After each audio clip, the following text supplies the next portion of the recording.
Om Sri Sai Ram, Sri Sai Sachharitra, Chapter 4. Sai Baba's first advent in Shirdi. Mission of the Saints, Shirdi a holy Tirth, Personality of Sai Baba, Dictum of Goliba, Appearance of Vittal, Kshir Sagar's story, Das Kanu's bath in Prayag, Immaculate Conception of Sai Baba and his first advent in Shirdi, 3 Vadas. In the last chapter, I described the circumstances which led me to write Sai Sachharitra. Let me now describe the first advent of Sai Baba in Shirdi. Mission of the Saints. Lord Krishna says in Bhagavad Gita, chapter 4, 7 and 8, that whenever there is a decay of dharma, righteousness, and an ascendancy of unrighteousness, I manifest myself for the protection of the virtuous and the destruction of the vicious. And for the establishment of righteousness, I manifest myself age after age.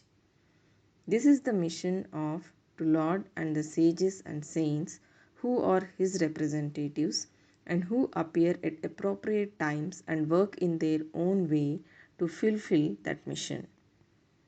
For instance, when the twice born, that is, the Brahmins, the Kshatriyas, and the Vaisyas neglect their duties, and when the Shudras tries to usurp the duties of other classes, when spiritual preceptors are not respected but humiliated, when nobody cares for religious instructions, when everybody thinks himself very learned, when people begin to partake of forbidden foods and intoxicating drinks, when under the cloak of religion people indulge in malpractices, when people belonging to different sects fight among themselves, when Brahmins fail to do Sandhya adoration and the Orthodox leave their religious practices, when yogis neglect their meditation, when people begin to think that wealth, progeny, wife are their sole concern, and thus turn away from the true path of salvation, then saints appear and try to set matters right by their words and action. They serve us as beacon lights and show us the path and the right way for us to follow. In this way, many saints, viz.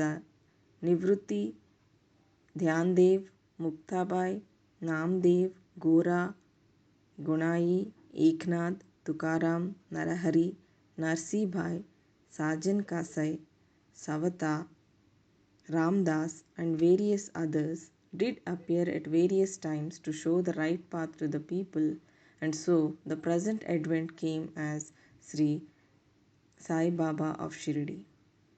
Shirdi, a holy Tirth. The banks of the Godavari river in the Ahmednagar district are very fortunate, for they gave birth and refuge to many a saint, prominent amongst them being Dhyaneshwar. Shirdi also falls in the Kopargaon Taluka or the Ahmednagar district. After crossing the Godavari river at Kopargaon, one gets on way to Shirdi. When you go 3 kos, that's 9 miles, you come to Neemgaon, from where Shirdi is visible. Shirdi is as famous and well known as other holy places like Gangapur, Nishinhavadi, Audumbar on the banks of Krishna river. As the devotee Damoji flourished and blessed Mangalveda near Pandarpur, as Samarth Ramdas at Sajjangad, as Sri Nrsimha Saraswati at Saraswati Wadi, so Sainath flourished at Shirdi and blessed it. Personality of Sai Baba. It is on account of Sri Sai Baba that Shirdi grew into importance. Let us see what sort of a personage Sai Baba was. He conquered this sansar, worldly existence, which is very difficult and hard to cross. Peace or mental calm was his ornament, and he was the repository of wisdom. He was the home of Vaishnav devotees, most generous, like Karna, amongst all, the quintessence of all essences. He had no love for perishable things and was always engrossed in self realization, which was his sole concern. He felt no pleasure in the things of this world or of the world beyond. His antarang, heart, was as clear as a mirror, and his speech always rained nectar. The rich or poor people were the same to him. He neither knew nor cared for honor or dishonor. He was the Lord of all beings. He spoke freely and mixed with all people, watched the actings and dances of nautch girls, and heard ghazal songs. Still, he swerved not an inch from samadhi, mental equilibrium. The name of Allah was always on his lips. While the world awoke, he slept, and while the world slept, he was vigilant. His inner self was as calm as the deep sea. His ashram could not be determined, nor his actions could be definitely determined. And though he lived in one place, he knew all the transactions of the world. His darbar was imposing. He told hundreds of stories daily. Still, he swerved not an inch from his oath of silence. He always leaned against the wall in the masjid or walked morning, noon, and evening towards Lindi and Chavdi. Still, he at all times abided in the self. Though a Siddha, he acted like a sadhaka. He was meek, humble, and egoless, and pleased all. Such was Sai Baba, and as the soil of Shirdi was trodden by Sai Baba's feet, it attained extraordinary importance. As Dhyaneshwar elevated Alandi, Eknath did to Python, so Sai Baba raised Shirdi. Blessed are the glass leaves and stones of Shirdi, for they could kiss the holy feet of Sai Baba and take his dust on their head. Shirdi became to us devotees another Pandharpur, Jagannath, Dwarka, Benares, and Rameshwar, Badrikedar, Nashik, Triambakeshwar, Ujjain, and Mahakaleshwar or Mahabaleshwar Gokar. Contact of Sai Baba in Shirdi was like our study of Veda and Tantra. It quietened our sansar, world consciousness, and rendered self realization. The darshan of Sri Sai was our yoga sadhana, and talk with him removes our sins. Shampooing his legs was our bath in Triveni Prayag, and drinking the holy water of his feet destroyed our sins. To us, his commands were Vedas, and accepting eating his udi, sacred ashes, or prasad was all purifying. He was our Sri Krishna and Sri Ram, who gave us solace, and he was our Parabrahma, absolute reality. He was himself beyond the pair of dvandas, opposites, never dejected nor elated. He was always engrossed in his self as existence, knowledge, and bliss. Shirdi was his center, but his field of action extended far beyond to Punjab, Calcutta, North India, Gujarat, Dhaka, now in Bangladesh, and Konkan. Thus, the fame of Sai Baba spread far and wide, and people from all parts came to take his darshan and be blessed. By mere darshan, minds of people, whether pure or impure, would become quiet at once. They got here the same unparalleled joy that devotees get at Pandharpur by seeing Vittal Rakhumai. This is not an exaggeration. Consider what a devotee says in this respect. Dictum of Goliba. An old devotee by name Goliba, aged about 95 years, was a Varkari of Pandari. He stayed for 8 months at Pandharpur and for 4 months, Ashada to Kartik, that is July to November, on the banks of the Ganges. He had a donkey with him for carrying his luggage and a disciple as his companion. Every year he made his wari or trip to Pandharpur and came to Shirdi to see Sai Baba, whom he loved most. He used to gaze at Baba saying, "This is Pandharinath Vittal incarnate, the merciful Lord of the poor and helpless." This Goliba was an old devotee of Vidoba and had made many a trip to Pandari and he testified that Sai Baba was real Pandarinath. Vittal himself appeared. Sai Baba was very fond of remembering and singing God's name. He always uttered Allah Malik, God is Lord, and in his presence made others sing God's name continuously day and night for all 7 days of the week. This is called Nam Saptah. Once he asked Das Ganu Maharaj to do the Nam Saptah. He replied that he would do it provided he was assured that Vittal would appear at the end of the 7th day. Then Baba, placing his hand on his chest, assured him that certainly Vittal would appear, but for that the devotee must be earnest and devout. The Dankapuri Thakur of Dakurnath, the Pandari of Vittal, the Dwaraka of Ranchot is here, Shirdi. One need not go far out to see Dwaraka. Will Vittal come here for some outside place? From some outside place? He is here.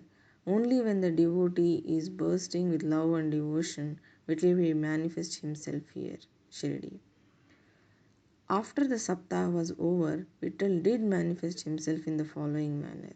Kaka Sahib Dikshit was, as usual, sitting in meditation after his bath. He saw Vittal in a vision. When he went at noon for Baba's darshan, Baba asked him point blank, "Did Vittal Patil come? Did you see him? He is a very truant fellow. Catch him firmly, otherwise he will escape if you are even a little inattentive." This happened in the morning, and at noon there was another Vittal darshan. A hawker came there for selling 25 or 30 pictures of Vithoba. This picture exactly tallied with the figure that had appeared in Kaka Sahib's vision. On seeing this and remembering Baba's words, Kaka Sahib Dikshit was much surprised and delighted. He bought one picture of Vithoba and placed it in his shrine for worship. Bhagavantrao Kshir Sagar's story. How fond was Baba for Vittal worship was illustrated in Bhagavantrao's Kshir Sagar story. The father of Bhagavat was a devotee of Vithoba and used to make waris annual trips to Pandharpur. He also had an image of Vithoba at home which he worshipped. After his death, the son stopped everything, the wari, the worship and Shraddha ceremony, etc. When Bhagavantrao came to Shirdi, Baba, on remembering his father, at once said, "His father was my friend, so I dragged him, the son, here. He never offered Naivedya, offering of food, and so he starved Vittal and me. So I brought him here. I shall remonstrate him now and set him to worship." Das Ganu's bath in Prayag. The Hindus think that a bath in the holy Tirth of Prayag, where the Ganga and Yamuna meet, is very meritorious, and thousands of pilgrims go there periodically to have the sacred bath there. Once Das Ganu thought that he should go to Prayag for a bath and came to Baba to get his permission for doing so. Baba replied to him, "It is not necessary to go so far. Our Prayag is here, believe me." Then, wonder of wonders, when Das Ganu placed his head on Baba's feet, out flowed streams of Ganga Yamuna water from both the toes of Baba. Seeing this miracle, Das Ganu was overwhelmed with feelings of love and adoration, and tears filled my eyes. Inwardly, he felt inspired, and his speech burst forth into a song in praise of Baba and his Leelas. Immaculate Conception of Sai Baba and his first advent in Shirdi. Nobody knew the parents, birth or birthplace of Sai Baba. Many inquiries were made, many questions were put to Baba and others regarding these, but no satisfactory answer or information has yet been obtained. Practically, we know nothing about these matters. Namdev and Kabir were not born like ordinary mortals. They were found as infants in mother of pearls. Namdev being found on the bank Bhimrati river by Gonai and Kabir on the bank Bhagirathi river by Tamal. Similar was the case with Sai Baba. He first manifested himself as a young lad of 16 years under a neem tree in Shirdi for the sake of bhaktas. Even then, he seemed to be full of the knowledge of Brahma. He had no desire for worldly objects, even in dreams. He kicked out Maya, and Mukti was serving at his feet.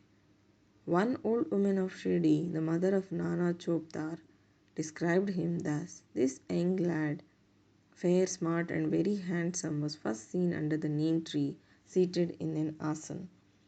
The people of the village were wonderstruck to see such a young lad practicing hard penance, not minding heat and cold. By day he associated with none, by night he was afraid of nobody. People were wondering and asking whence this young chap had turned up. His form and features were so beautiful that a mere look endeared him to all. He went to nobody's door, always sat near the neem tree. Outwardly he looked very young, but by his action he was really a great soul.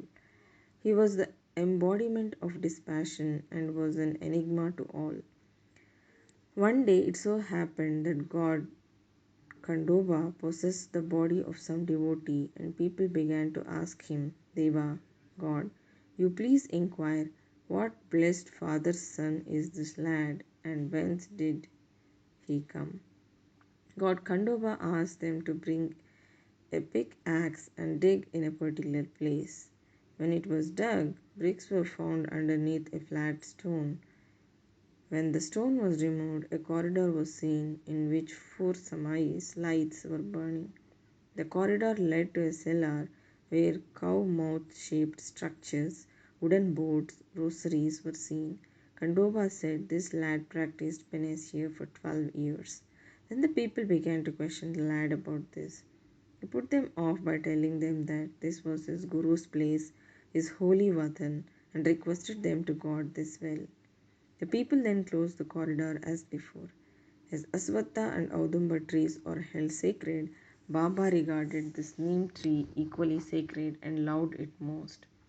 Malsapati and other Shirdi devotees regard this site as the resting place, Samadhistan, of Baba's Guru and prostrate before it. Three Vadas. 1. The site with the neem tree and surrounding space was bought by Mr. Harivinayak Sate, and on this site a big building styled Sate's Vada was erected. This Vada was the sole resting place for pilgrims who flocked there.